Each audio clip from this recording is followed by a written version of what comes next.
We've been together now for almost a year and a half, and like any long-term relationship, It's all about the angle.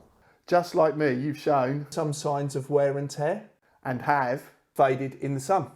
but that's not dampened your performance. It's DADvinci time.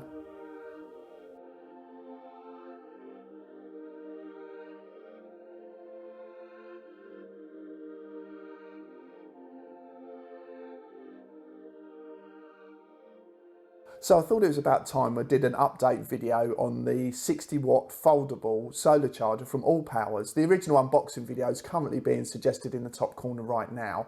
As much like me, I like to know how things fare and how they get on over time. So the initial videos that you get and see in the unboxing videos, it's nice to understand if they still perform after a period of time. So coming up to about 18 months now with this sort of solar charger, I just wanted to give you that update and show you sort of how it's fared in that time period. So here we go. So I've panned right out now so you can get a pretty good view of the table under the lights, and then we'll go through and have a look to see how this has fared. So this is the 60 watts solar charger here from ALLPOWERS. So let's open it up as we did in, I think, in the first unboxing video all those months ago. So as you can see, it still opens up perfectly after being folded up. So I'm hoping that's all in shot now. Gives you the whole view of it.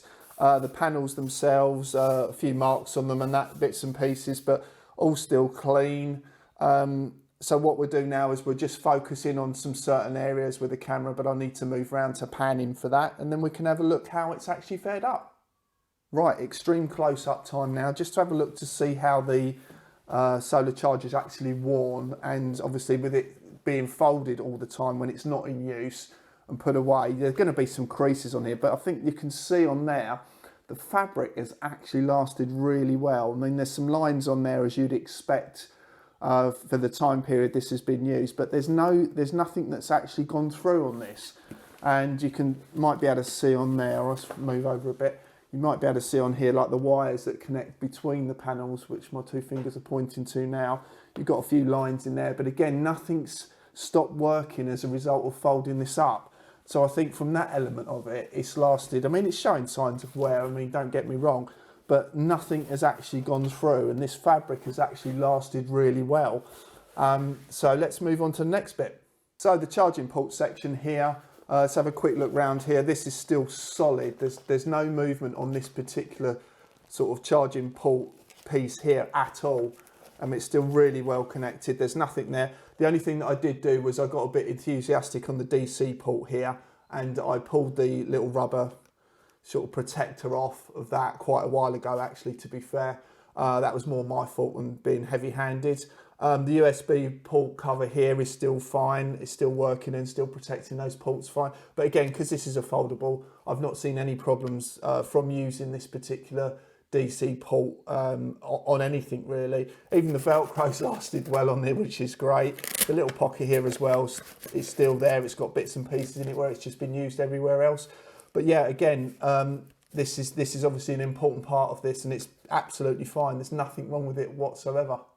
Now from the panels themselves, again, perfectly fine. They're really easy to wipe down if you get anything on them. They get a bit of insect stuff on there, a little bit of tree sap sometimes flies on there, but just general bits and pieces, really easy to wipe down. They're all in great condition. We had to show you that in the charging bit as well to see how the performance is after this amount of time as well, but they're all really in good shape.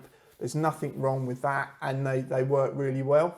I thought it was a good idea to sort of show you the back part of the panel as well. And, you know, other than a few marks and that stuff, it's been picked up from whatever surface I've laid this panel against. So from the fence, on the floor, or wherever it's been. It's picked up a few things, but the fabric's really quite resilient, and you can just scrape stuff off or just wipe it off with the damp cloth. And it actually looks pretty new. I mean, other than the folds in it, it looks like it's just arrived, which I'm really, really impressed with. So it seems only right to show you how the fabric has fared as well.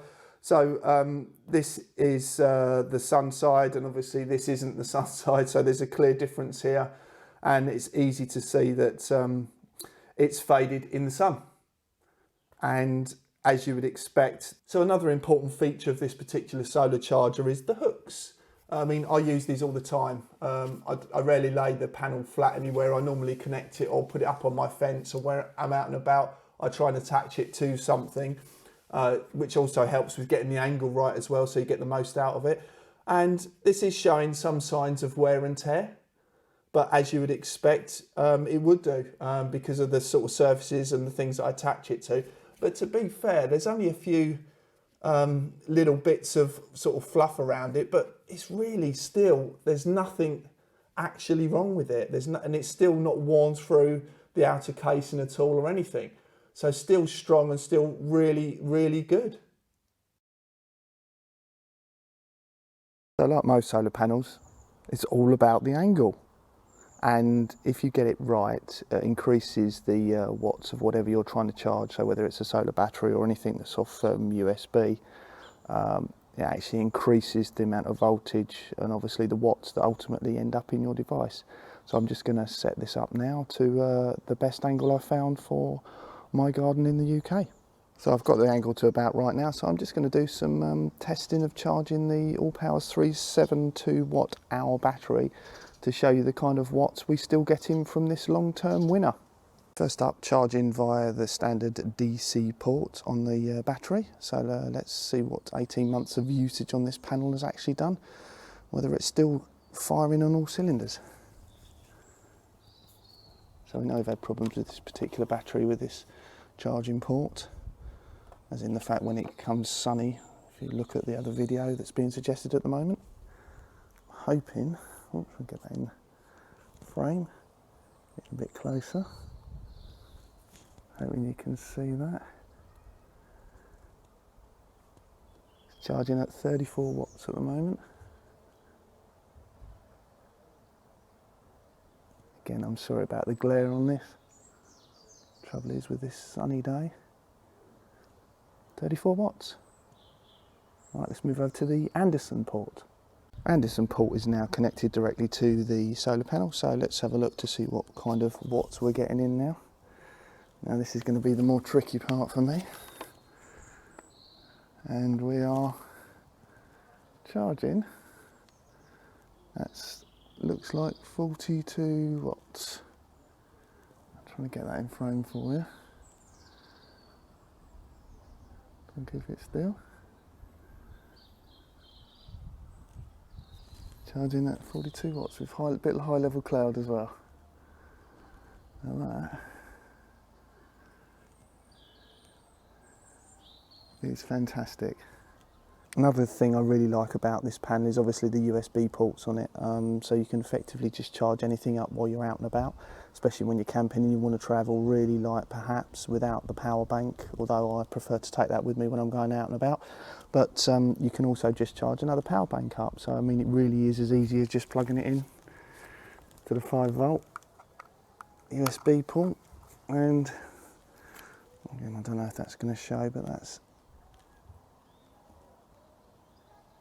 charging now. The light's flashing if you can't see that. Take my word for it. You can just literally leave this out of the sun, and then it would just charge as normal, and you've got stored power out and about for when the sun does go in. We hoped you liked our video. All the links will be in the description below. Please like, share, subscribe and hit the bell icon. And stay tuned to DADvinci.